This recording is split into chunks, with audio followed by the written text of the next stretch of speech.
আসসালামু আলাইকুম। আপনারা জানেন প্রধানমন্ত্রী তারেক রহমান চীন সফরে গিয়েছিলেন এবং আজকে হয়তো ফিরে আসবেন। এসছেন ইতিমধ্যে।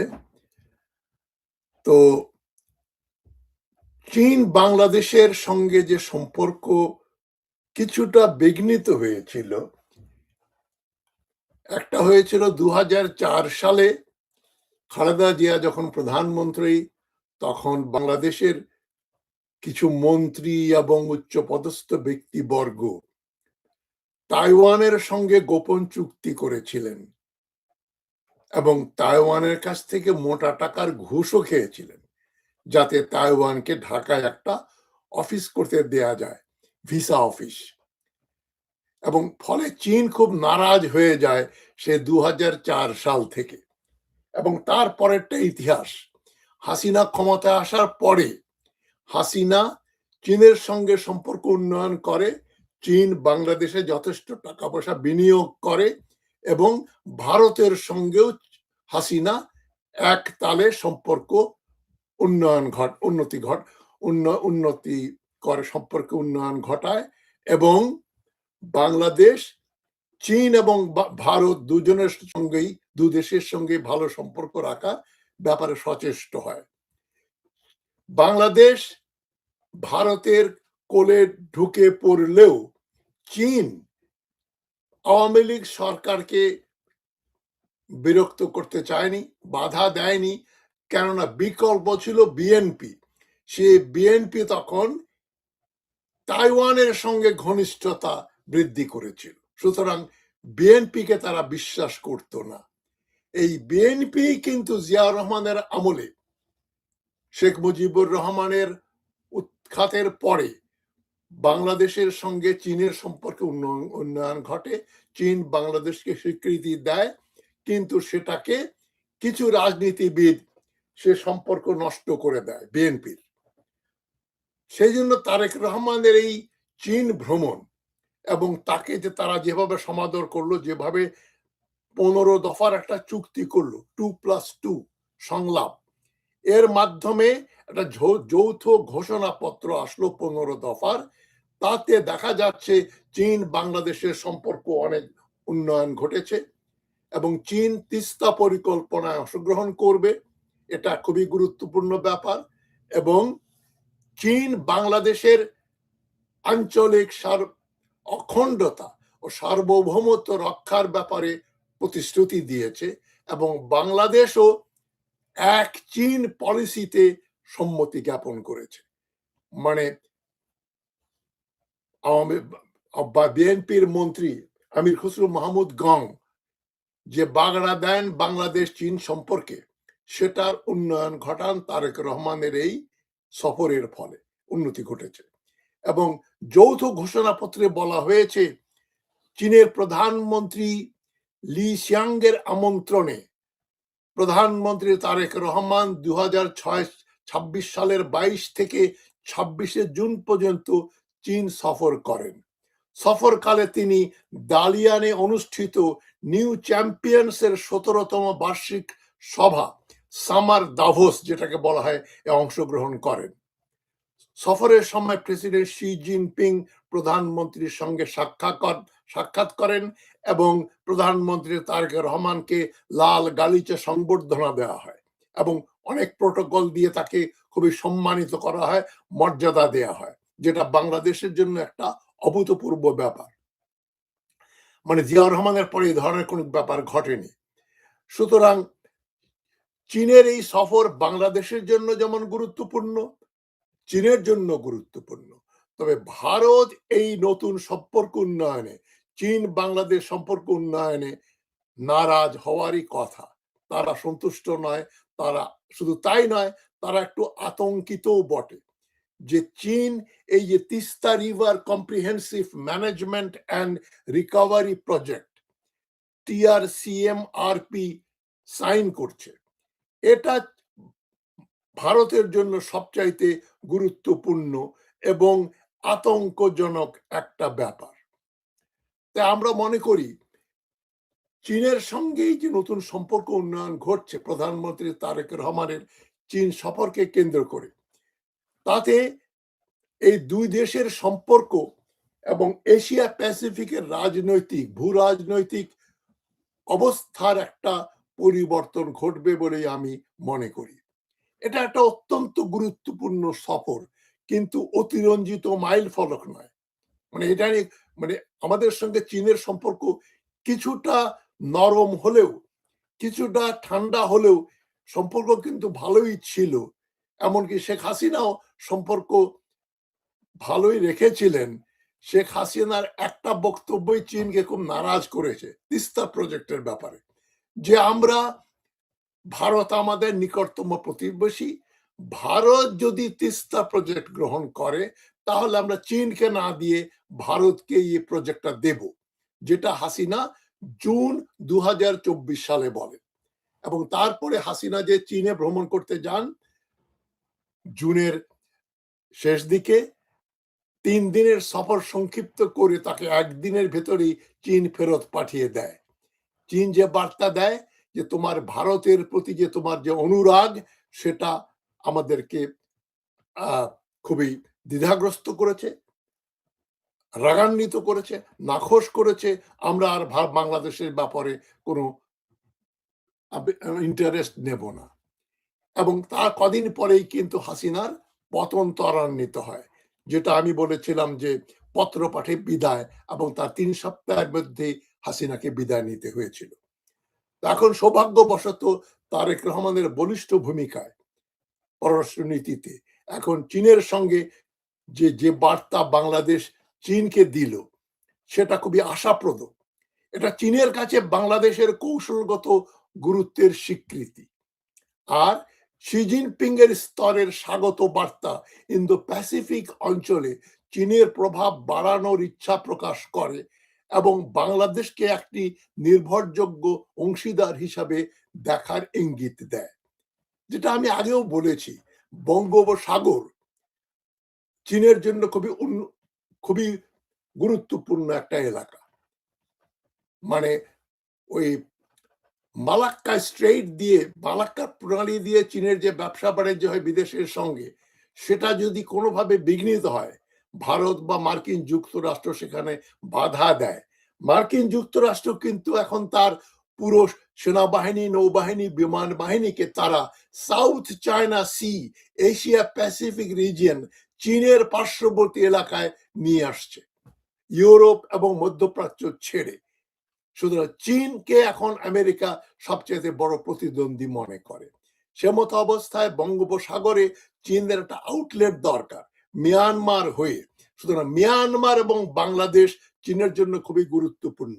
বিশেষ করে ভারত যদি চীনের বিরুদ্ধে মালাক্কা স্ট্রেটে কোন রকম প্রতিবন্ধকতা সৃষ্টি করে, তাহলে চীন ভারত দ্বন্দ্ব আরো প্রকট রূপ ধারণ করতে পারে। এবং চীন ভারতের যুদ্ধ যদি হয়, তাহলে বাংলাদেশের ভূমি চীনের জন্য খুবই দরকারি। ভারতের জন্য বাংলাদেশ খুবই গুরুত্বপূর্ণ দেশ। বিশেষ করে তাদের ওই যে চিকেন নেক বা শিলিগুড়ি করিডোর যদি চীন কেটে দিয়ে ভারতের উত্তর পূর্ব অঞ্চল যদি ভারতের মেইনল্যান্ডের থেকে বিচ্ছিন্ন করে দেয়, তাহলে ভারতের বিপর্যয়ের সমূহ কারণ রয়েছে। সেই জন্যই চীন এবং ভারত উভয়ই বাংলাদেশকে খুবই গুরুত্বপূর্ণ মনে করে। এরকম একটা যখন পরিস্থিতি, তখন চীনের সঙ্গে 15 দফা চুক্তি এবং তার ভেতরে এই যে তিস্তা প্রজেক্ট চীনকে দিয়ে দেওয়া, এটা বাংলাদেশের জন্য একটা খুবই গুরুত্বপূর্ণ ব্যাপার। আমরা মনে করি একটা স্মার্ট ভারসাম্য কূটনীতি, স্মার্ট ব্যালেন্সড পলিটিক্স রিলেশনশিপ হচ্ছে বাংলাদেশের সঙ্গে চীনের, এবং চীনেও এত সুবিধা প্রাপ্ত হবে এবং বাংলাদেশে সুযোগ গ্রহণ করবে। মানে ভারত যুক্তরাষ্ট্র ইউরোপের সাথে সমান্তরালভাবে সম্পর্ক বজায় রাখে। চীনের সাথে ঘনিষ্ঠতা অর্থনৈতিক সুবিধা দিলেও এটি যদি একমাত্রিক হয়ে যায়, তাহলে ভারসাম্য নষ্ট হতে পারে। সুতরাং বাংলাদেশ শুধু চীনের উপর নির্ভরশীল নয়, বাংলাদেশ ছাড়া অন্যান্য দেশের সঙ্গে, বিশেষ করে মধ্যপ্রাচ্যের সঙ্গেও বাংলাদেশের ভালো সম্পর্ক রয়েছে। তবে মধ্যপ্রাচ্যের সঙ্গে বাংলাদেশের সম্পর্ক উন্নয়ন, পাকিস্তান, তুরস্ক, ইরানের সঙ্গে সম্পর্ক উন্নয়ন ঘটলে চীন সেটাকে কোনো হুমকি হিসাবে নেয় না, বরং চীনেরও একই রকমের পলিসি। তারা মার্কিন, ইসরায়েলি দের বিরুদ্ধে মধ্যপ্রাচ্য ও চীন প্রভাব বিস্তার করেছে এবং আরো বিস্তার করতে চায়।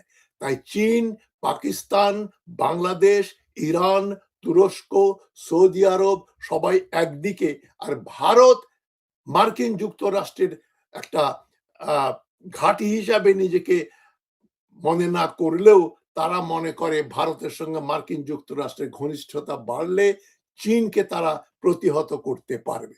সুতরাং চীন হচ্ছে ভারতের প্রধান প্রতিদ্বন্দ্বী। এই প্রধান প্রতিদ্বন্দ্বীর সঙ্গে বাংলাদেশের সম্পর্ক উন্নয়ন, এটা একটা মাইল ফলক আমাদের রাজনীতিতে, আমাদের ভূ রাজনীতিতে, আমাদের অর্থনীতিতে। চীনের বিনিয়োগ বৃদ্ধি পাবে এবং আমাদের নিরাপত্তা প্রতিরক্ষার ব্যাপার, যেটা আমরা দেশীয় বিদেশি কিছু অ্যানালিস্টদের কাছে শুনে আসছি, যে ভারত বাংলাদেশকে শায়েস্তা করার জন্য, আসল কথা চীন থেকে বাংলাদেশকে দূরে সরিয়ে দেওয়ার জন্য তারা উত্তরবঙ্গ, রংপুর ডিভিশন দখল করে নেবে। এটা অবশ্য ভারতের কোনো সরকারি নীতি নয়। মোদী সরকার এ ধরনের কথা বলেনি। ভারতের কিছু কট্টর বাংলাদেশি বিরোধী রাজনীতিবিদ এবং বাংলাদেশের কিছু তথাকথিত ভারত বিরোধী অ্যানালিস্ট, তারা এই বয়ানটা দিচ্ছেন যে বাংলাদেশ এত দুর্বল যে ভারত ইচ্ছা করলেই রংপুর বিভাগ কেটে নিয়ে তারা ভারতের সঙ্গে যোগ করে দেবে, শিলিগুড়ি করিডোরকে তারা চওড়া করে দেবে, এবং সেই জন্য সেখানে রামের মূর্তি প্রতিস্থাপন করা হচ্ছে। এই ধরনের একটা উৎকট এবং উদ্ভব বয়ান রয়েছে বাংলাদেশের সর্বত্র। তবে ভারত যে বাংলাদেশকে দখল করে না নিলেও তার প্রভাব অক্ষুণ্ণ রাখতে চায়, এতে কোনো সন্দেহ নেই। ভারত বাংলাদেশে চীন বিরোধী এবং ভারতপন্থীদের উস্কানি দিচ্ছে, এতেও কোনো সন্দেহ নাই। তবে চীন যদি তিস্তা প্রজেক্ট পেয়ে যায়, মানে যেটা পেয়ে গেল এখন, তার ফলে ভারত একটু অসুবিধায় পড়বে, একটু কোণঠাসা হবে এবং সর্বদা আতঙ্কিত থাকবে যে চীনের সঙ্গে যদি যুদ্ধ হয় তাহলে চীন বাংলাদেশের ভূমি ব্যবহার করবে। সুতরাং প্রতিরক্ষা সহযোগিতা বৃদ্ধি পাবে। বাংলাদেশ চীনের কাছ থেকে JC-10 বিমান, 24টা বিমান কেনার কথা আমরা শুনছি, প্লাস JF-17ও তারা সেখান থেকে আনবে। তারা সেখান থেকে তাদের মিসাইল টেকনোলজিও আনবে এবং ইলেকট্রনিক ডিভাইস সেগুলো চীন থেকে আসবে, যেগুলো পাকিস্তান অলরেডি পেয়ে গেছে। সেটা ভারতের জন্য একটা বিরাট মাথা ব্যথার কারণ হবে বলে আমাদের বিশ্বাস। তারেক রহমান সরকার যদি 5 বছর থাকেন, এই 5 বছরে চীনের সঙ্গে যে ভারতের সম্পর্ক, বাংলাদেশের সম্পর্ক উন্নয়ন হবে, এবং আমি বিশ্বাস করি প্রতিরক্ষার ব্যাপারে চীনের সঙ্গে সমঝোতা আরো বহুগুণ বৃদ্ধি পাবে। সুতরাং এই প্রতিরক্ষা সহযোগিতা ভারতের জন্য একটা মাথা ব্যথা। তদুপরি গোদের উপর বিষ ফোড়া হচ্ছে, তিস্তা প্রজেক্ট এখন পুরোটা চীন নিয়ে নেবে।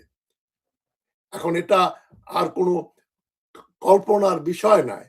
এখন চীন যখন তিস্তা প্রজেক্ট করবে, সেখানে তারা কয়েক বছর থাকবে এবং ভারত যেটা আশঙ্কা করে, চীন সেখানে তাদের সামরিক মিলিটারি ইঞ্জিনিয়ারিং কোরের লোকজন নিয়ে আসবে এবং চীন সেখানে তার সেনাবাহিনী যদি সিভিল ড্রেসে মোতায়েন করে, ভারতের করার মতো কিছু থাকবে না।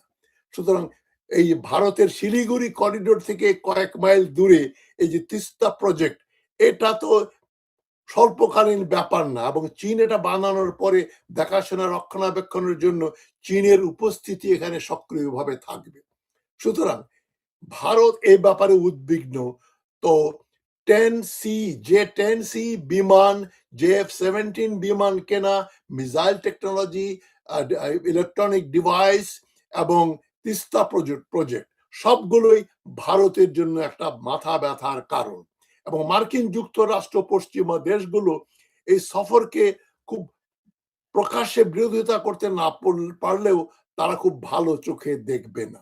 ইন্দো প্যাসিফিক কৌশলে বাংলাদেশের অবস্থান নিয়ে এখন পশ্চিমারাও উদ্বিগ্ন।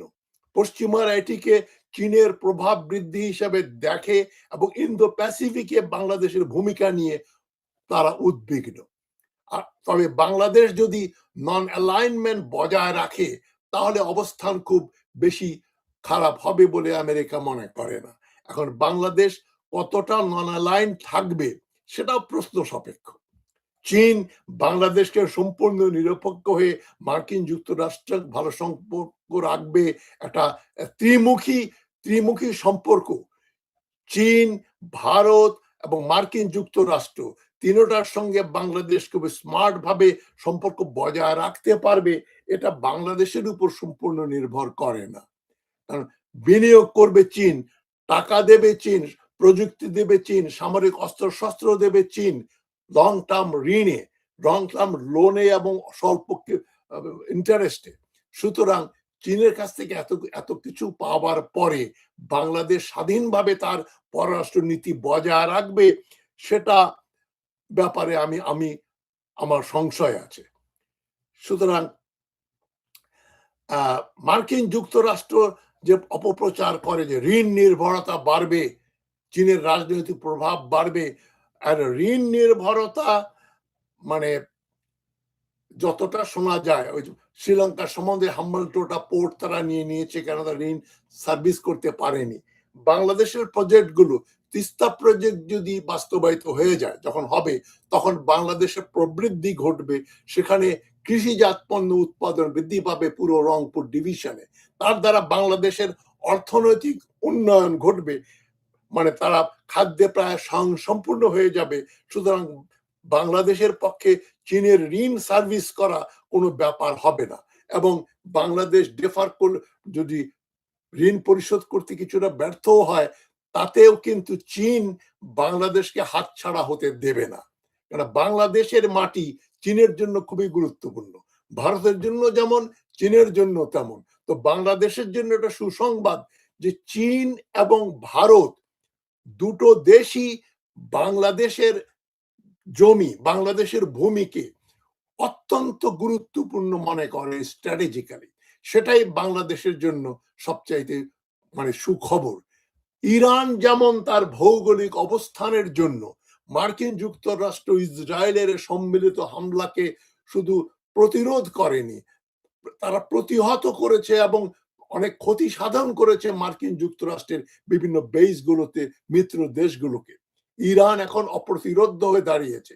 বাংলাদেশে যদি চীনের সঙ্গে অর্থনৈতিক, রাজনৈতিক ও সামরিক চুক্তি, সামরিক সহযোগিতা বৃদ্ধি করে তাহলে বাংলাদেশের ক্ষতির কোনো আশঙ্কা আমি দেখি না। আমি মনে করি বাংলাদেশ মার্কিন যুক্তরাষ্ট্র ও বিশেষ করে ভারতীয় প্রভাব বলয় থেকে বেরিয়ে আসবে। ভারতকে আর বন্ধু রাষ্ট্র, স্বামী স্ত্রীর সম্পর্ক বাঁধিয়ে দেন, বন্ধু রাষ্ট্র হিসাবে মেনে নেয়ার আমাদের কোনো কারণ নেই। ভারতের ইতিমধ্যে যে ভারতের নবনিযুক্ত রাষ্ট্রদূত মহোদয় যে কথাগুলো বলেছেন, তারপরে যে খবরে আসলো যে তাকে এখন পূর্ণমন্ত্রীর মর্যাদা দিয়ে এখানে হাই কমিশনার বানিয়ে রাখা হয়েছে, তাকে পূর্ণমন্ত্রীর মর্যাদা দেয়া সেটা ভারতের অভ্যন্তরীণ ব্যাপার। বাংলাদেশের জন্য মিস্টার ত্রিবেদী, দীনেশ ত্রিবেদী একজন ভারতীয় হাই কমিশনার মাত্র, এর চাইতে বেশি কিছু নয়।